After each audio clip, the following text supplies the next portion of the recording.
Good morning student, स्वागत है आपका एक और नई वीडियो में।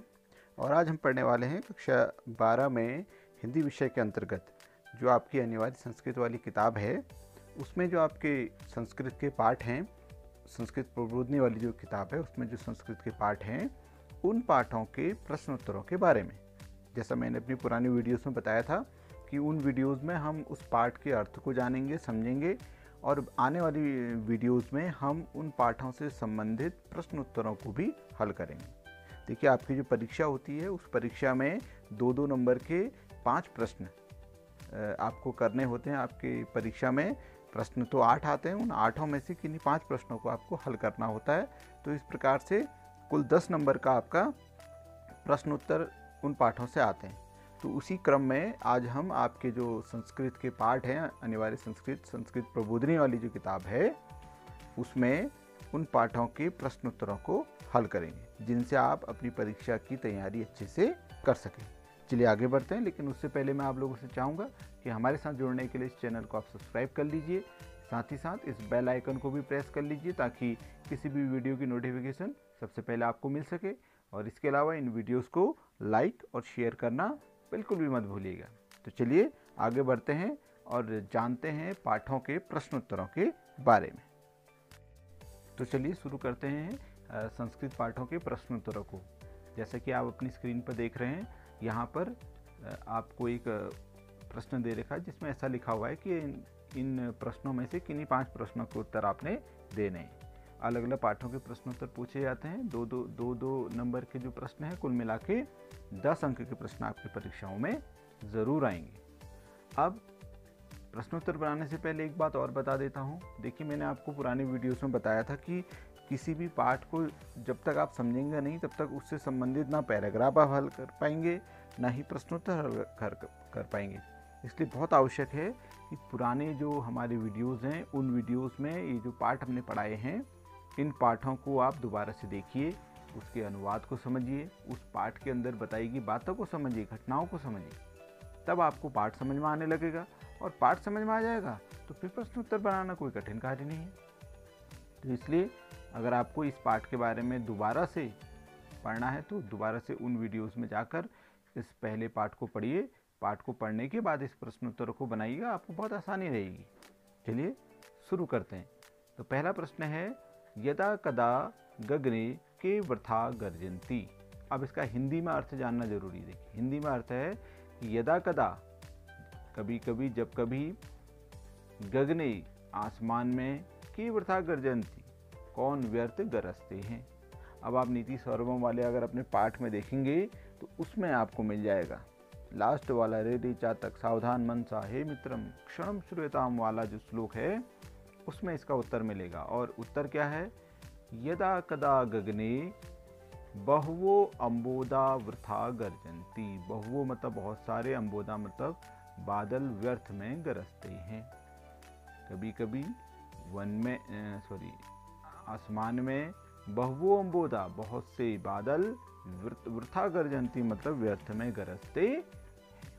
तो ये 2010-2013 में पूछा गया प्रश्न है। अगला प्रश्न है, देखिए, नीचे ही कार्यम केन न प्रारभ्यते। और इसी से संबंधित ये 3-4 प्रकार के प्रश्न दिए गए हैं जो अलग अलग साल में पूछे गए हैं। के है, विघ्न भयेन कार्यम न प्रारभ्यते, कौन विघ्न के भय से कार्य प्रारंभ नहीं करते हैं। नीचे कार्यम कथम न प्रारभ्यते, जो निम्न लोग होते हैं वो कार्य को क्यों प्रारंभ नहीं करते हैं। इस प्रकार के प्रश्न पूछे गए हैं। तो इन सब का एक ही उत्तर है, और उत्तर क्या है, नीचे है कार्यम विघ्न भयेन न प्रारभ्यते। नीचे मतलब निम्न लोग जो होते हैं वे कार्य को विघ्न के भय से, विघ्न पड़ जाने के भय से, न प्रारभ्यते प्रारंभ नहीं करते हैं। अब आपको फिर से देखिए श्लोक आना चाहिए। 3 प्रकार के प्रवृत्ति वाले लोग बताए थे, निम्न प्रकृति, मध्यम और उत्तम। निम्न प्रकृति वाले विघ्न के भय से कार्य प्रारंभ नहीं करते हैं।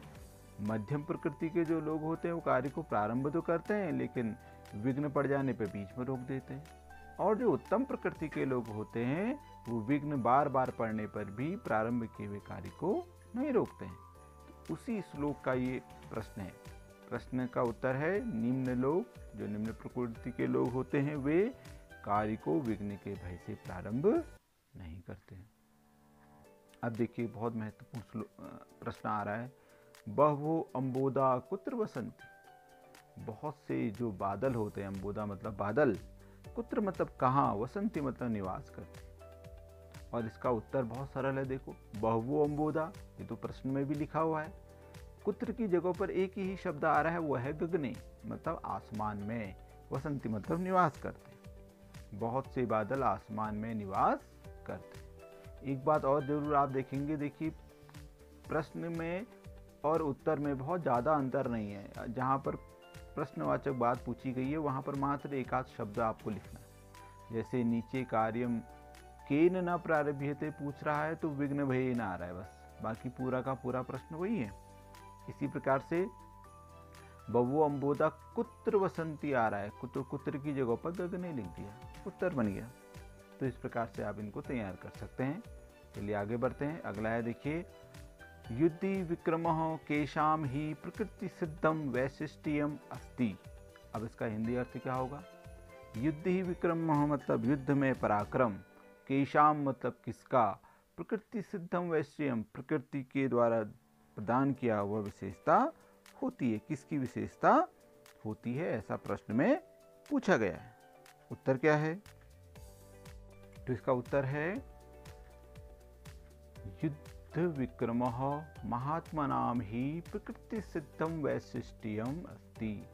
युद्ध में पराक्रम, महात्मनाम मतलब महान पुरुषों का, प्रकृति सिद्ध प्रकृति के द्वारा दी हुई विशेषता होती है। जो महान पुरुष होते हैं वो युद्ध में पराक्रम देते हैं और ये गुण उनको स्वतः प्रकृति द्वारा प्रदान किया गया होता है, ऐसा कह रहे। अब क्या भरना है? देखो युद्ध ही विक्रम हो, ये भी प्रश्न में है। केशाम की जगह पर लिखना है महात्मा नाम, महान पुरुष। ही प्रकृति सिद्धम वैशिष्ट्यम अस्ति, ये आपका प्रश्न ही है, तो याद करना भी बहुत आसान है। देखिए अगला प्रश्न क्या है, गगने के वसंती, आसमान में कौन निवास करते हैं? तो उत्तर है गगने बहवः अम्बोदा, बहुत से बादल, वसंती मतलब निवास करते हैं।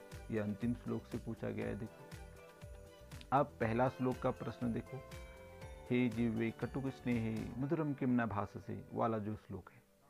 प्रश्न है का सदैव कटुवचनम वदति, का मतलब कौन, सदैव हमेशा कटुवचनम वदति कटुवचन कहती है। उत्तर है जीवा, जीवा सदैव कटुवचनम वदति, सदैव कटुवचन कहती है, ऐसा इसमें कहा गया है। अगला है जीवा कीदृशम भाससे, जीवा कैसा बोलती है, किस प्रकार के वचन बोलती है?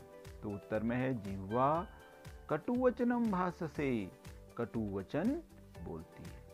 श्लोक में ही इसका अर्थ है, हे जीवे कटुक स्नेह, कटुता से स्नेह करने वाली है जीवा, मधुरम किम न भाससे, मीठा क्यों नहीं बोलती हो। हे कल्याणी मधुरम वत कल्याणी, लोको अयम मधुर प्रिय, हे कल्याण करने वाली मीठा बोलो क्योंकि यह संसार मधुरता से प्रेम करता है, ये उसका अर्थ है।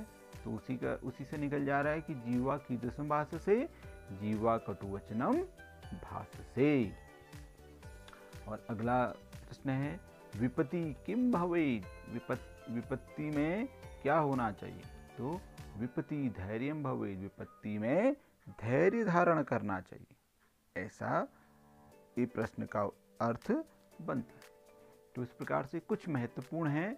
इसके अलावा अभी बहुत से ऐसे प्रश्न आपको पढ़ते पढ़ते मिलेंगे जो प्रश्न इस 8-10 जो प्रश्न मैंने आपको बताए इनमें कवर नहीं हुए हैं। फिर भी पहले पार्ट के प्रश्नोत्तर में अगर आप इतने भी बनाते हैं तो भी आपके बहुत से प्रश्नोत्तर परीक्षाओं के हिसाब से कवर हो जाते हैं, क्योंकि ये महत्वपूर्ण प्रश्न हैं जो कई बार आपकी परीक्षाओं में पूछे गए। तो इसलिए इस पार्ट को अच्छे से बनाइए, इसके प्रश्नोत्तरों को याद कीजिए और अपनी परीक्षा की अच्छी तैयारी कीजिए। चलिए मिलते हैं अगली वीडियो में, धन्यवाद।